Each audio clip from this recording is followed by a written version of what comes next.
Hallå, hallå! Så säger man hej. Ja, hej hej. Hur är läget? Jo då, det är bra. Idag ska vi titta på någonting konstigt. Nej, jag tycker det är rätt så naturligt, ja, men det är väl för att man har hållit på med det i många år. Så vad är det för någonting du har i garaget? Jag har en Formula Offroad-bil kallas det för. Det är väl i korta drag kan man väl säga att det är en Jeep med en fruktansvärt stor motor i och sen breda skovelhjul då, som vi har och kör rätt upp för i Sandbacka. Fire in the hole, eller vad säger man? Ja, kontakt. Bara hålla för öronen.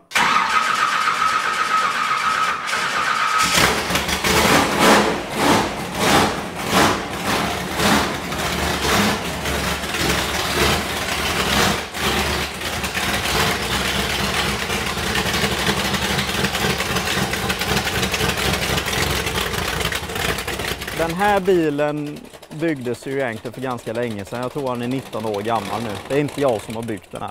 Det heter T-Rex ända sedan den byggdes egentligen då. Det heter fortfarande T-Rex faktiskt, för alla, vi kallar den fortfarande för det. Byggdes ju egentligen på ett tidigt reglemente då. Så att dagens bilar ser ju lite annorlunda ut och är byggda på ett annat sätt än vad den här är. Men i grund och botten kan man ju säga i alla fall att det är en rörbur som är byggd och anpassad då för att rymma den här motorn som i detta fall sitter i denna bilen då. Den har väl svängradie som en Finlandsfärja egentligen, kan man väl säga, på vanliga vägar i alla fall.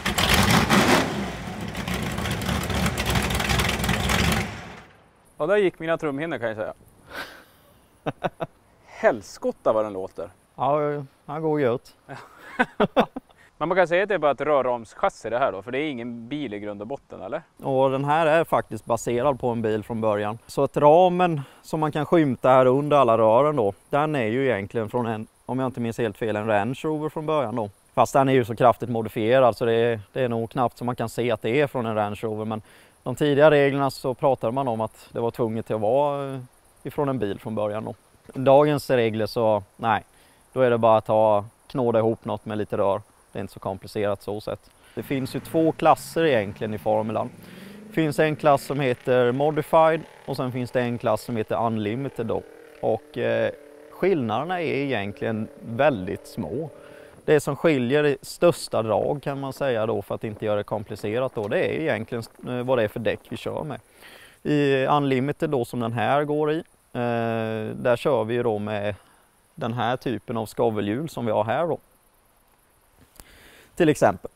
Det här är ju Super Scooper i de här. Det finns även Bigger Digger och lite alla möjliga andra varianter av dem då. Men de här är inte helt ovanliga att man kör på. De har ju som sagt rätt så stora skovlar då som skyfflar sanden så att du kommer fram helt enkelt på backarna då. Det finns lite olika storlekar på hjulen och de här däcken kör du på i Unlimited då. Kör du Modified så får du inte köra med de här hjulen. Utan att då får du köra mer med Biaclaws, Bogger och sånt här då, som är mer gatdäck kan man säga, men ändå mer aggressiva varianter av terränghjul då, som är godkända för väg kan man väl säga. Så att det finns vissa begränsningar där då som begränsar ner till den andra klassen då.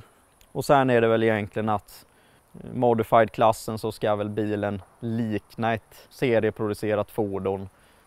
Ja, typ.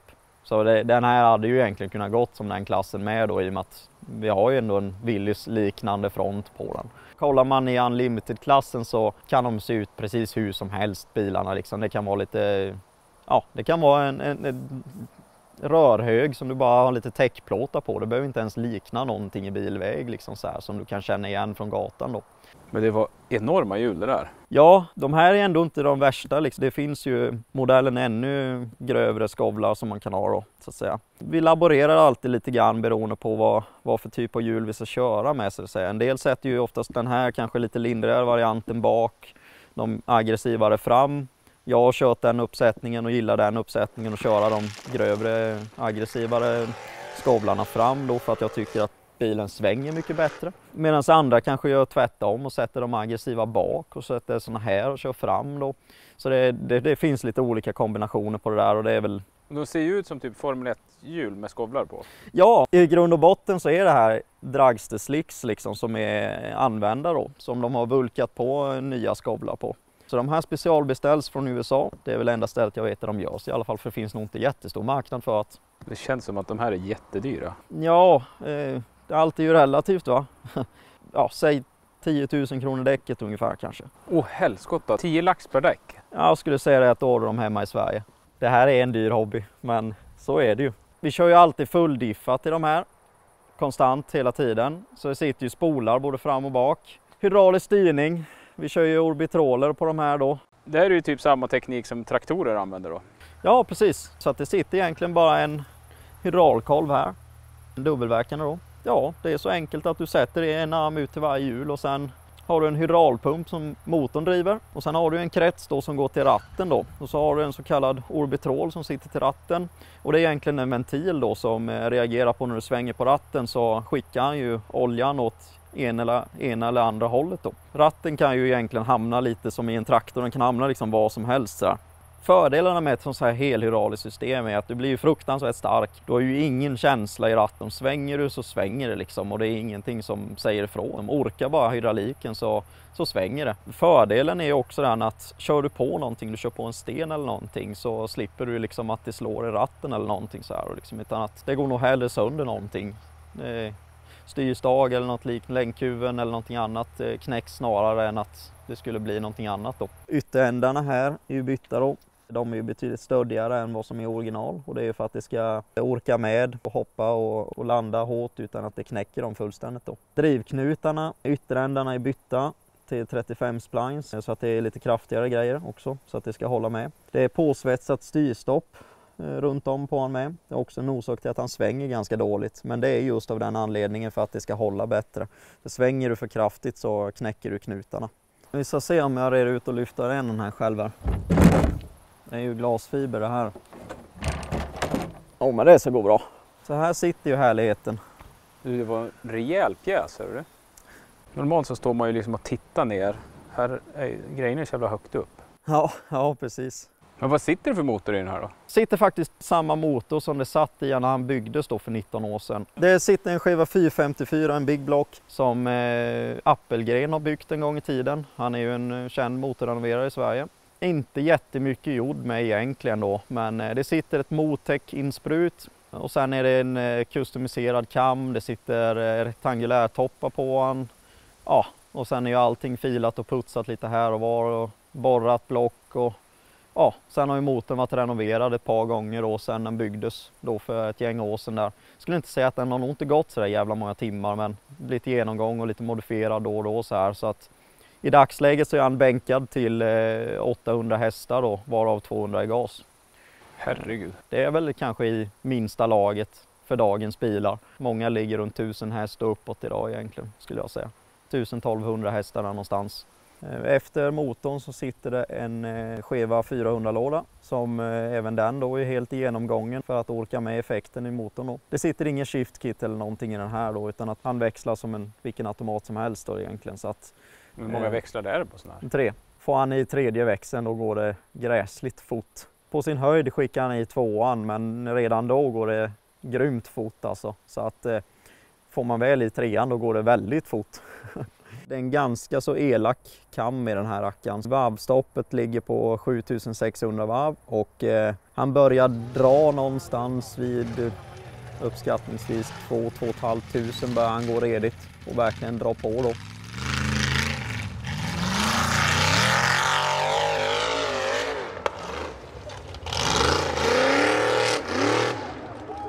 Rätt trevlig karaktär skulle jag säga att motorn har. Jag själv skulle kunna tänka mig att ha betydligt mer explosiv motor, men det är väl för att jag gillar den typen av körstil och det passar mig bättre. Men vi får se, jag tänker inte peta på den här motorn i dagsläget för den funkar väldigt bra, så att den får hänga i åtminstone nästa år också innan det blir några funderingar på att byta någonting då. Vad är det för typ av bränsle i den förresten? Jag kör, så hämtar det. Det är ett racebränsle då, VP109. Högoktanig bensin kan man kalla det, som de har tillsatt även syremolekyler och liknande i för att kunna plocka ut ännu mer effekt ur maskinerna än vad du gör på vanlig mackbränsle då. Hur stor skillnad det gör, det kan inte jag svara på, för jag vet faktiskt inte detta. Den här motorn levererar ju 600 hästar utan gasen då. Och jag kan tänka mig vanlig maxsoppa så kanske vi hade legat på ren gissning kanske 450 eller någonting sånt där. Så det gör ändå rätt mycket på effekten. Kostnaden för det här kanske är mellan 70 och 100 kronor liten beroende på hur du köper och hur stora kvantiteter du köper, skulle jag säga. Och den hinkar i sig rätt bra med bränsle. Vilken jävla dröm för plånboken. Ja, verkligen. Men det är roliga minuter alltså, det är det ju. När vi kör och bilen skulle rulla runt och ställa sig på taket eller någonting, så har jag här, liggandes på passagerarsidan här, en tryckackumulatortank då. Så att den här tanken som sitter under en skyddskåpa här ackumulerar då motorolja. För den får ju vara avstängd när jag startar motorn, för annars så stjäl ju den all motorolja, så då kör han ju liksom utan motorolja en stund och det är ju inte bra. Så den slår jag ju på när motorn har gått en stund, och han laddar ju upp den här ackumulatortanken då. Man kan säga egentligen korta drag att han lagrar ju ett oljetryck där, så skulle jag hamna upp och ner eller på sida eller på någonting och motorn inte får något oljetryck, så har jag en reserv med oljetryck här då, som skjuter in så att jag får tillräckligt mycket tid då så jag hinner stänga av motorn, eller åtminstone någon annan springer och rycker handtaget och stänger av han då. Ska man hålla på med torrsump och sånt här, då har du en gräslig massa andra grejer som kan krångla och gå sönder dessutom. Så jag tror det är största anledningen till att de flesta inte kör torrsump faktiskt. Det roliga headers, de går ju åt fel håll. Ja, de går ju uppåt. Det är ju något hemmasmitt där, men det är ju, man får ju anpassat lite efter hur bilen ser ut. I detta fall så finns det ingen annat utrymme än att göra sådär. För att de har varit ute och blivit krökta lite ett par gånger, sen har fått värma och böja dem lite grann tillbaka igen när bilen har varit ute på otyg. Varför sitter det spännande? Det här är utfjädringsstopp. Det är för att inte axeln ska fjädra ut alldeles för långt heller. Så att då har vi begränsat den med, som du kallar för spännband där då. När de här är sträckta så kommer axeln inte längre ut då. Det är ju inte meningen att stötdämparna ska agera utfjädringsstopp då. Stötdämpare ska ju inte agera infjädringsstopp heller, utan att de här ska ju aldrig bottna, för bottnar de här så kan de gå sönder. Så att meningen är ju att de här bumpstopsen, när de har slått i botten, så ska det fortfarande finnas lite rörelse kvar i de här, för annars kan de gå sönder. Och det är samma sak gäller när de slås ut med då, för att skulle du ha en fullt intryckt och det bara skickar ut axeln fritt ut, då kan det ju slå ut stötdämparna helt, så då går de sönder. Så att därför sitter det utfjädringsstopp. Man får inte vara rädd att ha grus i skorna om man ska åka med dig här. Ja, nu har jag ju ändå städat det där sätet. Nej, det hamnar grus överallt faktiskt. Jag ser det, hela golvet och det är överallt här. Ja, det är som sagt, det skyfflar ju in ordagrant in i bilen överallt, så att du vill ju verkligen ha en integralhjälm med visir alltså. Hade ju några medpassagerare som åkte med nu, så det var ju ett litet kalas då på träningen senast, och då blev det att vi fick skjutsa runt på lite 60-åringar, men många av dem hade ju en vanlig öppen hjälm och sånt där, och det är ju bara blunda kanske när det kommer en våg av sand. Att de skottar nog ordentligt de här bilarna alltså. Ja, för fasen. Det kastar sand en lång väg alltså. Och stenar med, så att den får ju passa sig. Men det var inte så mycket grejer här inne. Det var en stol och en ratt och lite pedaler. Ja, gasbroms, en ratt, en stor lampa som lyser i nyllet om det skulle vara något fel. Typ. Det är väl det man behöver egentligen. Sen växelspak. Sen har jag lite knappar här då, som jag, bland annat en startknapp då givetvis. Jag har ju tändning, bränslepump, vattenpump och fläkt till kylan. Och sen har jag en knapp till lustgasen för att applicera den.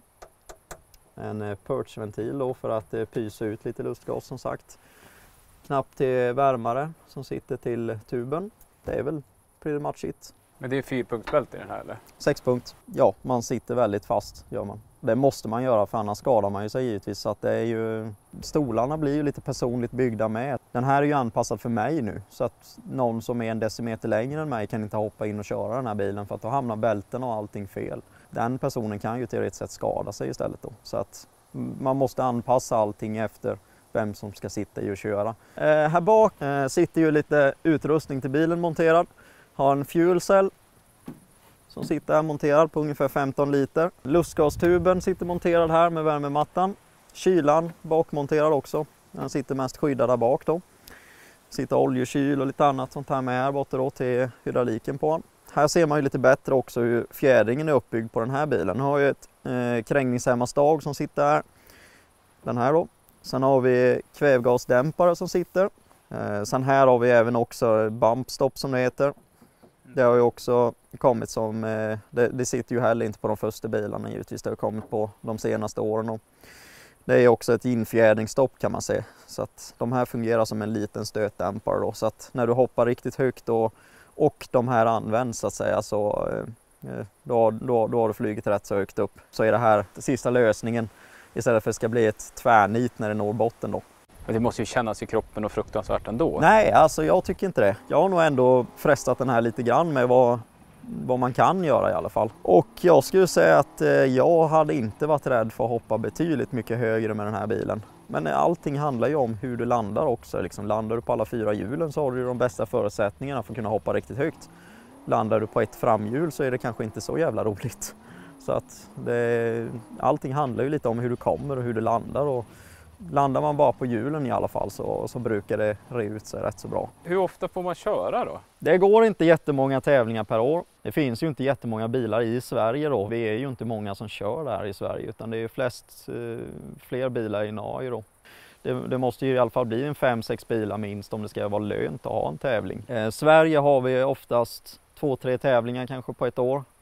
Och det går ju då i, som sagt, Rättvik, Habo brukar det vara någon, om det är tillräckligt många deltagare då. Ja, men jag har ju varit och tittat på dig när du körde senast nu i Habo här. Ja, precis. Träningen i Habo där. I och med att vi inte fick köra någonting och tävla i år då, för det skulle ju varit mitt första tävlingsår i år egentligen var ju tanken då. Och då blev det inställt och det var ju väldigt tråkigt. Så att då var vi ju några svenska bilar då, så att säga, som tyckte att men fan, vi kör en träning då istället då, i Habo då, i det grusdaget där då. Så vi var uppe där och ja, vi hade väldigt roligt faktiskt.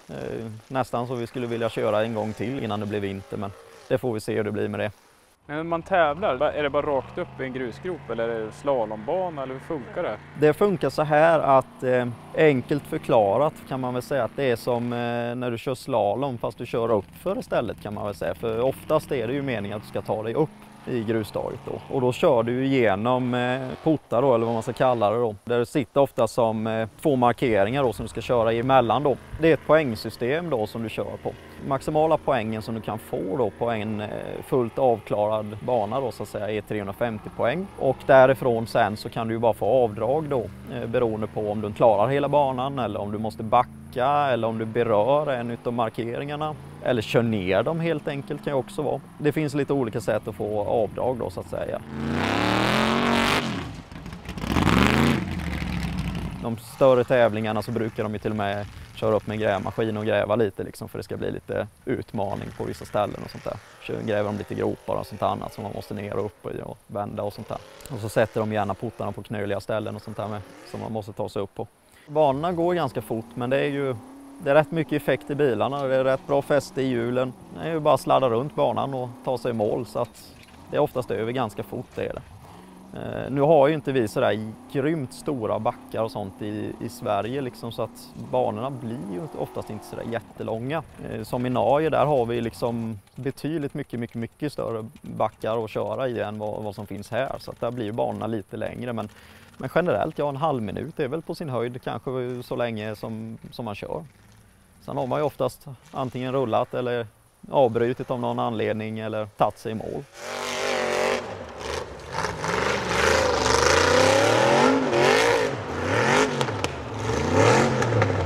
Och den lilla stund jag var där så provade du på att göra massa grejer. Punktering och du körde av någon rem. Och... Ja, det var lite olyckligt faktiskt. Krängde ju ett hjul och så häktade det tag i styrstaget på bilen när jag körde ner för en backe.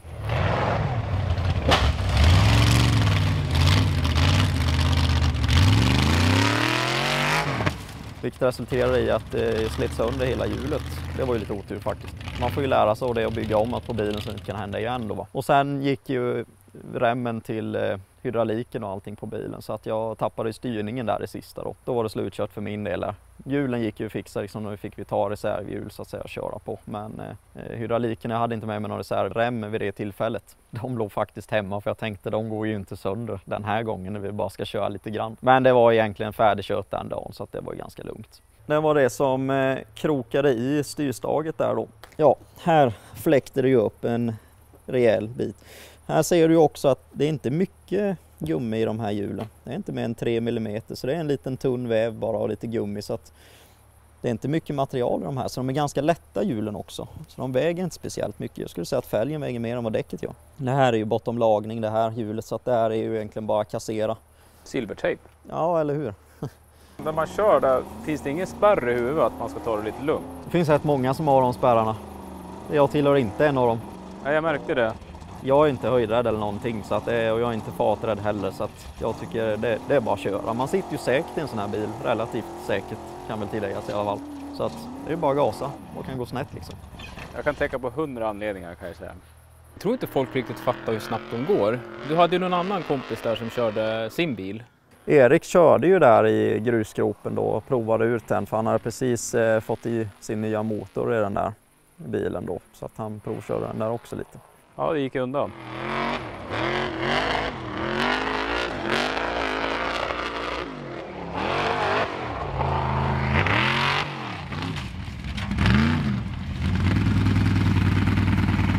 Jag var inne i skogen där och tänkte filma dig när du hoppade över kanten. Du visste att jag var där, men det var sjukt läskigt alltså, för det låter och de går så fruktansvärt fort. Så när du började ladda så tänkte jag, fan, du kommer ju hoppa ihjäl mig, så jag sprang in i skogen.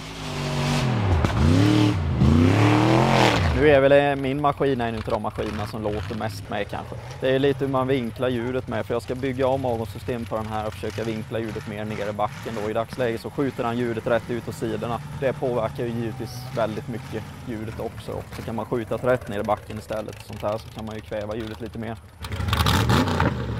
Hör du vilken fantastisk T-Rex du äger? Ja, det är en väldigt rolig bil. Det ringer i mina öron fortfarande. Ja, vi ska ju köra in den också.